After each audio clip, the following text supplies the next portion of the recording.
बिस्मिल्लाहिर्रहमानिर्रहीम। अस्सलाम वालेकुम क्लास। आज के लेक्चर में जो टॉपिक हम डिस्कस करेंगे वो है हार्डवेयर एंड सॉफ्टवेयर। अपना लेक्चर स्टार्ट करते हैं।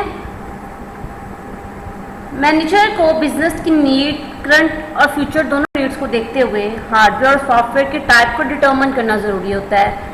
किस टाइप के हार्डवेयर सॉफ्टवेयर रिक्वायर्ड है जो उसके करंट और या फ्यूचर बिजनेस नीड दोनों को फुलफिल कर सकें, और उन इक्विपमेंट को बाय करने का राइट टाइम क्या है ये भी डिसाइड करना ज़रूरी होता है, ताकि उन इक्विपमेंट को परचेज करने पे जो वो पैसे लगाएगा यानी जो इन्वेस्टमेंट करेगा वो वेस्ट ना हो।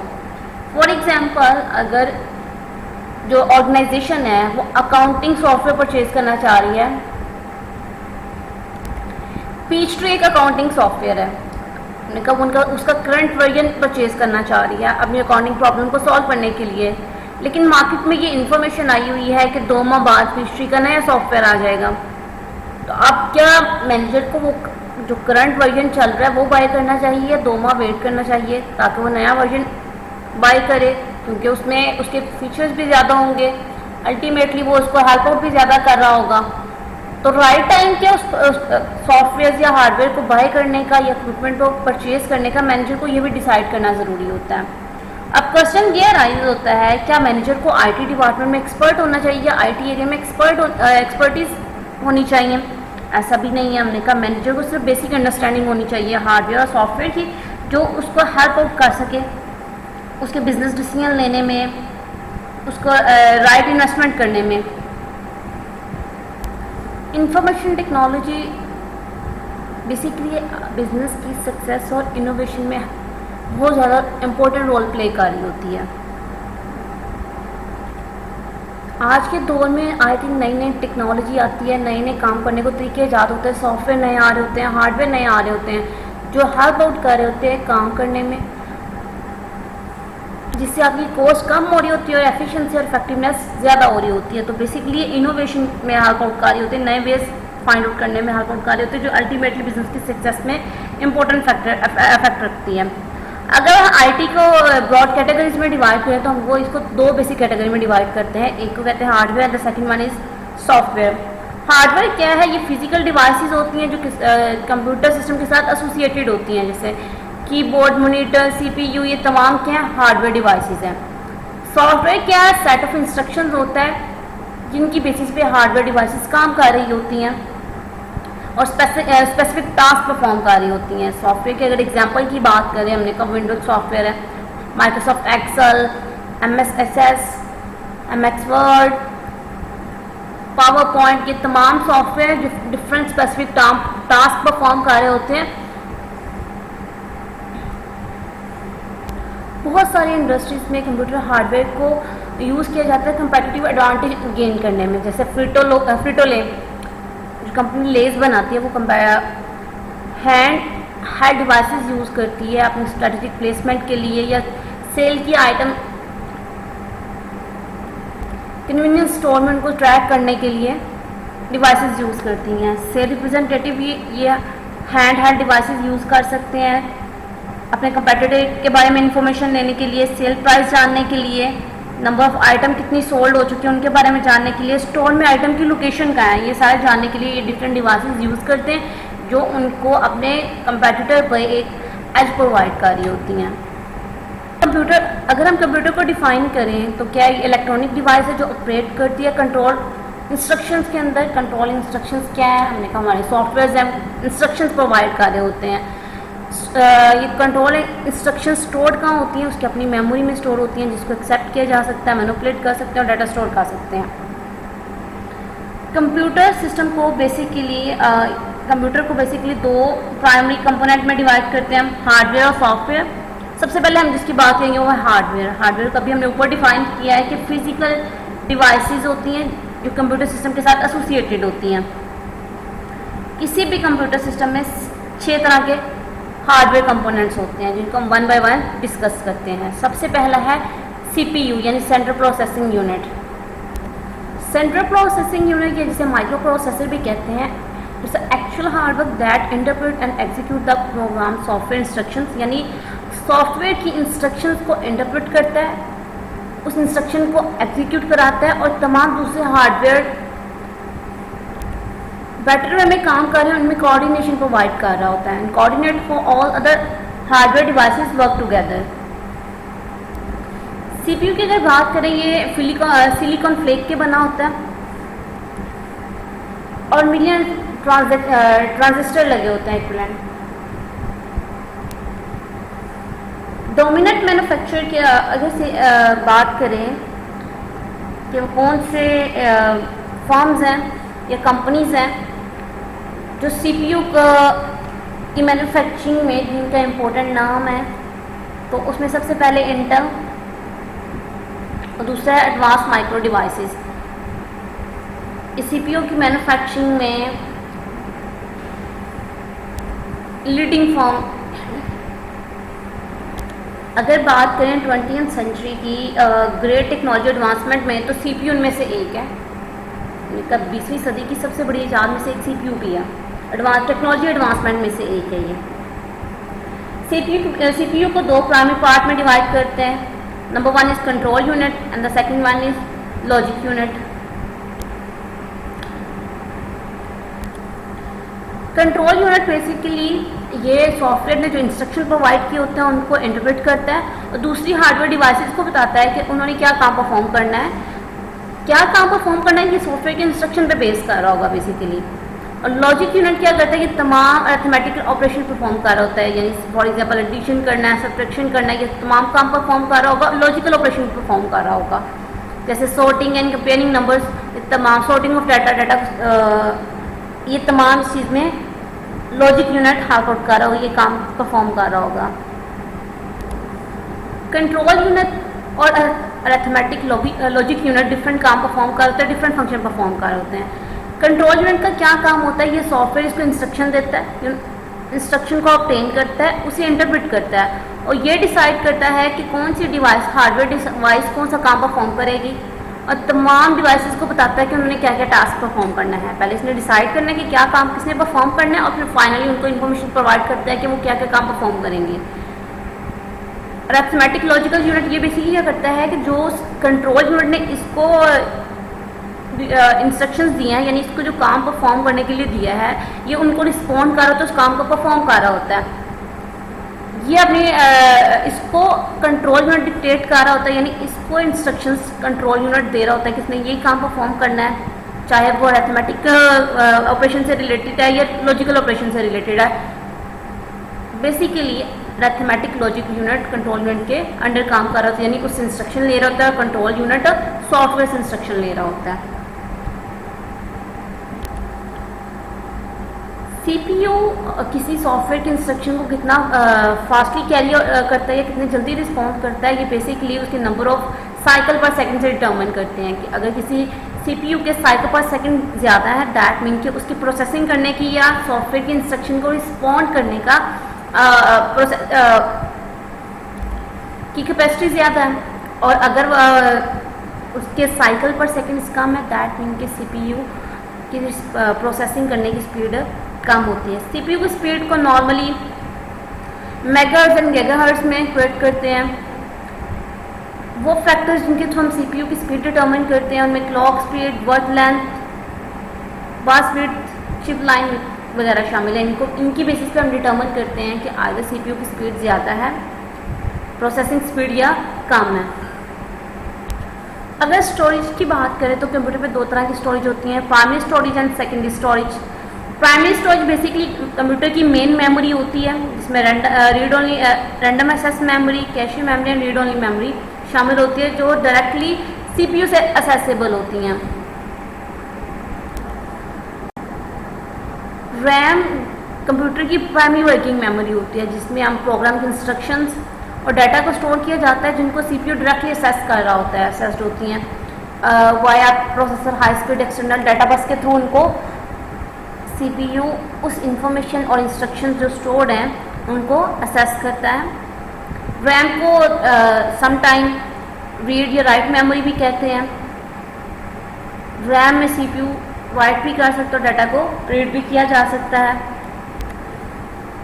बहुत ज़्यादा प्रोग्राम में नॉर्मली रैम का पोर्शन होता है, data temporary work basically temporary work space होती है डाटा के लिए, जिससे आप अपनी नीड के अकॉर्डिंगली डाटा को मॉडिफाई कर सकते हो, उसे रीराइट कर सकते हो।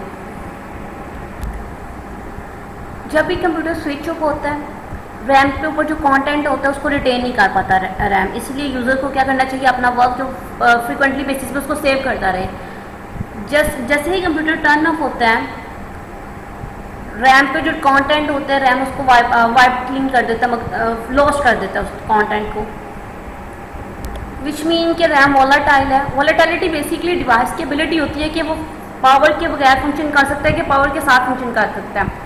रैम की हमने कहा वॉलेटाइल है, ये तब तक फंक्शन करेगी जब तक इसको प्रॉपर पावर मिलती रहेगी, कांस्टेंट पावर मिलती रहेगी। अगर पावर सप्लाई या इलेक्ट्रिक सप्लाई फेल हो जाती है कंप्यूटर की, तो रैम अपने कंटेंट जो उस पर आप काम करें वो लॉस कर देगा। नेक्स्ट है cache memory. Cache memory basically small unit of ultra fast memory होता है। इसमें वो डाटा नॉर्मली स्टोर होता है जो आप रिसेंटली एक्सेस करते हो या फ्रीक्वेंटली जिसको विजिट करते रहते हो डाटा। अगर आप कंप्यूटर में अपनी फाइल्स पे राइट क्लिक करें तो नॉर्मली वहाँ पे रिसेंटली असेस के जो आपने रिसेंटली डाटा असेस किया होता है या जिसको यूज़ किया होता है, अगर उसके बाद आपने कोई मूवी देखी है, कोई फाइल ओपन की है, तो रिसेंटली जो काम किया होता है वो शो हो रहा होता है। बेसिकली वो आपकी कैशे मेमोरी में स्टोर हो रहा होता है ताकि सीपीयू को रैम को दोबारा रिट्रीव ना करना पड़े, रिसेंटली काम आपने किया उसको फाइंड आउट करने के लिए। कैशे मेमोरी जो सीपीयू में डायरेक्टली बिल्ड की जाती है वो प्राइमरी कैशे कहलाती है, और जो एक्सटर्नल सर्किट में बिल्ट इन होती है, कंटेंट होती है, वो सेकेंडरी कैशे कहलाती है। नेक्स्ट है हमारे पास रीड ओनली मेमोरी। रोम भी कंप्यूटर की प्राइमरी स्टोरेज पोर्शन का पार्ट होता है, लेकिन ये अपना डाटा या कंटेंट लूज नहीं करता। जब आपका कंप्यूटर स्विच ऑफ हो तो इस पे कंटेंट लूज नहीं होता है, यानी रोम नॉन वॉलेटाइल है जबकि रैम क्या है, वॉलेटाइल है। दैट मीन कि it does not require constant power to function, जबकि रैम को फंक्शन आउट करने के लिए कांस्टेंट पावर रिक्वायर्ड थी, वरना वो अपना कंटेंट लूज कर देता। लेकिन रीड में ऐसी कोई रोम में ऐसा कुछ भी नहीं होता। रोम बेसिकली इसमें एसेंशियल सिस्टम प्रोग्राम होते हैं, ये इंस्ट्रक्शंस होते हैं जिनको ना तो यूज़र अरेज कर सकते हैं ना ही कंप्यूटर अरेज कर सकता है। जैसे बायोस की सेटिंग जो होती है आपके कंप्यूटर में, उसको ना तो मॉडिफाई किया जा सकता है, ना ही से रीराइट किया जा सकता है, ना ही आप उसे अरेज कर सकते हो। बेसिकली रोम पे स्टोर होती हैं। कंप्यूटर को फंक्शन आउट करने के लिए, स्टार्टअप के लिए जो भी इंफॉर्मेशन रिक्वायर्ड होती है वो रोम में स्टोर की जाती है। फ्लैश मेमोरी ये स्पेशल टाइप की रीराइटेबल रीड ओनली मेमोरी होती है, that is compact and portable होती है। मेमोरी कार्ड में बेसिकली बहुत ज़्यादा स्टोरेज कैपेसिटी होती है, large amount of data hold कर सकती है, जिसमें इमेजेस शामिल है, picture, text file, video files, सारा इस पर डाटा को स्टोर किया जा सकता है। मेमोरी कार्ड रिमूवेबल होते हैं, अगर एक में तो आपका कार्ड फिल हो गया, आप नया कार्ड इंसर्ट करके डाटा स्टोर कर सकते हो। कार्ड से डाटा वापस कंप्यूटर में डाउनलोड किया जा सकता है, कार्ड को अरेज किया जा सकता है, मतलब फॉर्मेट कर सकते हो, दोबारा इसको यूज़ कर सकते हो। Memory card normally digital devices में यूज़ किए जाते हैं, जैसे कैमरा हो गया, मोबाइल फ़ोन हो गया, पर्सनल डिजिटल असिस्टेंट्स हो गए, इन तमाम में मेमोरी कार्ड यूज़ किए जा सकते हैं। आप डाटा को स्टोर या होल्ड कर सकते हैं।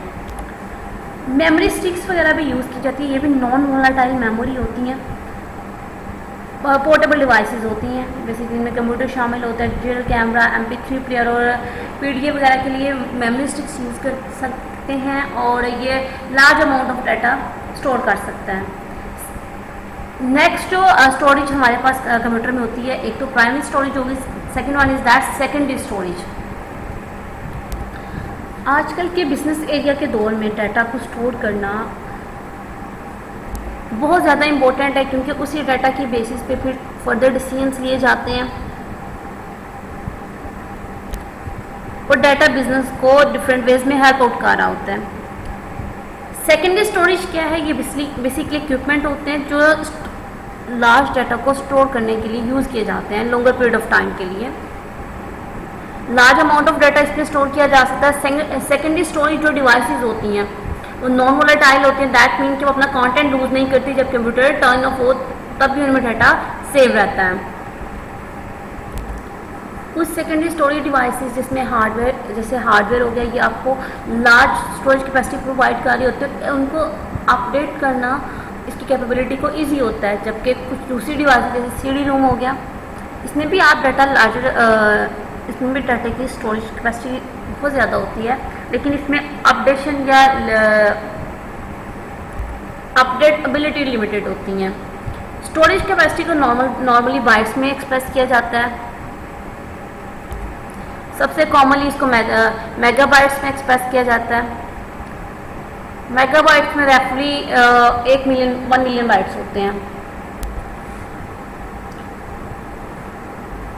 कंप्यूटर जिसमें 256 of RAM MPs of RAM होती हैं, ये रफली 256 मिलियन कैरेक्टर ऑफ डाटा और इंस्ट्रक्शंस को स्टोर कर सकता है। गीगाबाइट्स में नॉर्मली रफली 1 बिलियन बाइट्स होते हैं और टेराबाइट में रफली 1 ट्रिलियन बाइट्स होते हैं, यानी इतना वो डाटा स्टोर करने की कैपेसिटी होती है। Commonly use secondary storage devices में एक है हमारे पास magnetic medium and the second one is optical medium. First of all magnetic medium.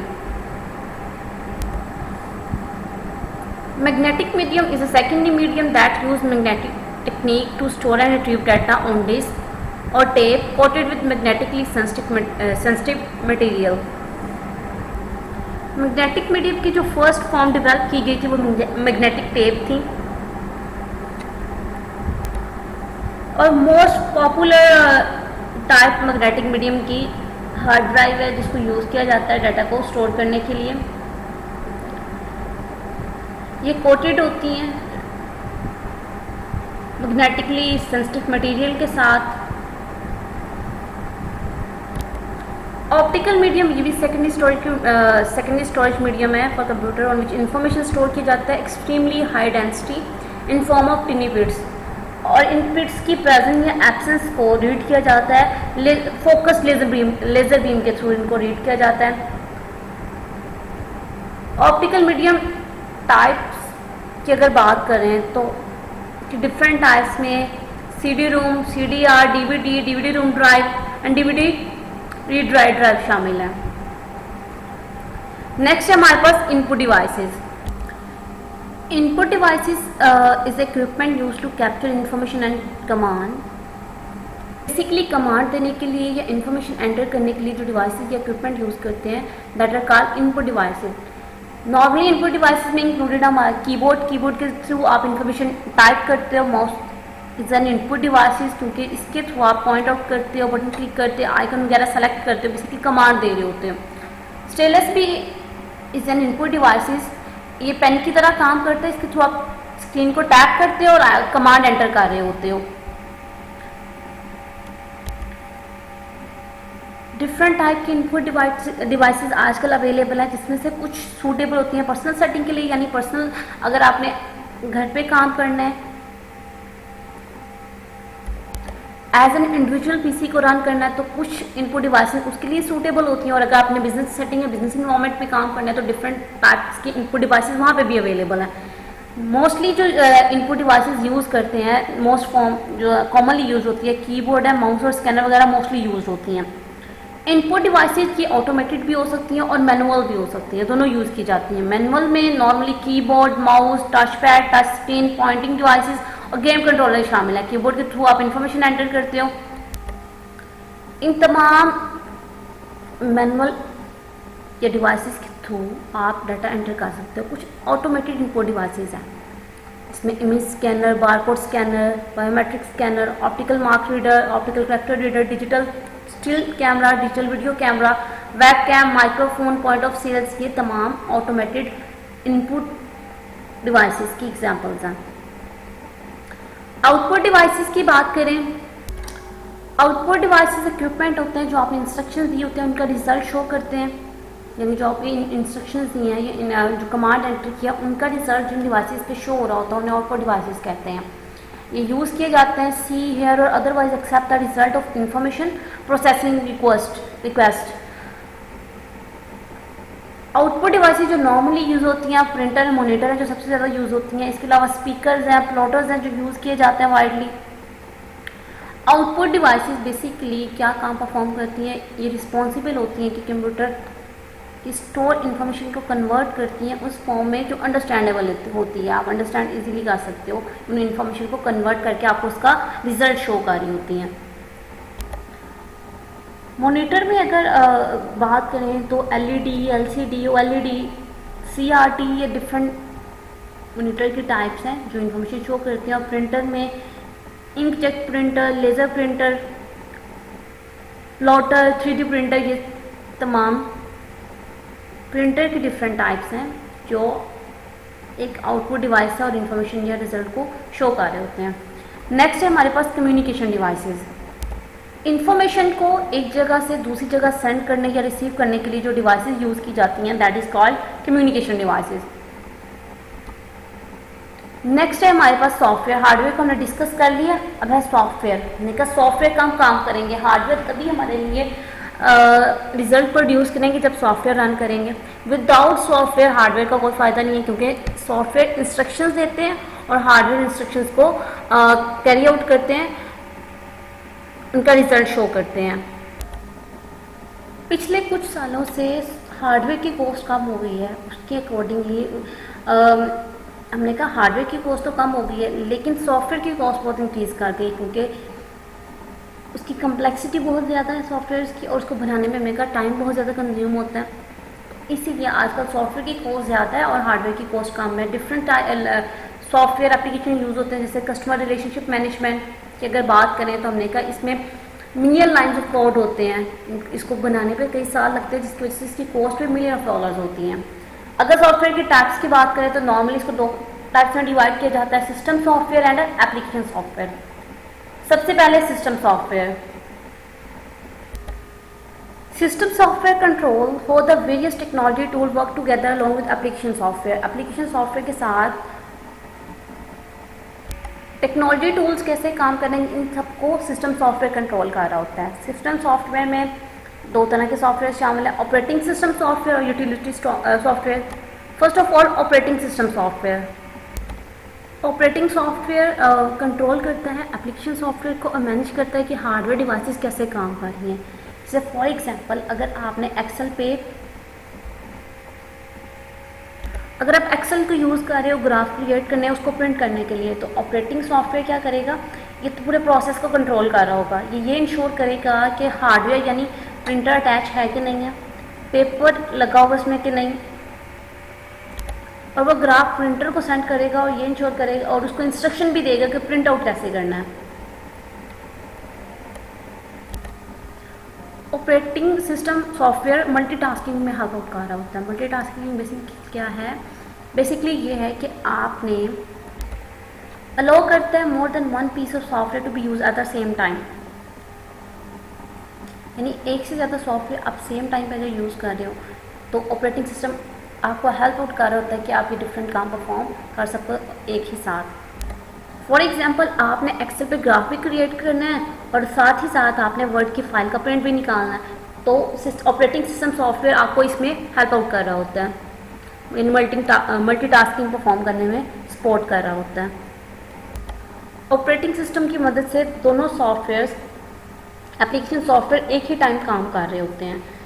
Example की अगर बात करें ऑपरेटिंग सिस्टम सॉफ्टवेयर की, तो Microsoft Windows, Mac, MS DOS, ये तमाम ऑपरेटिंग सिस्टम सॉफ्टवेयर के एग्जाम्पल हैं।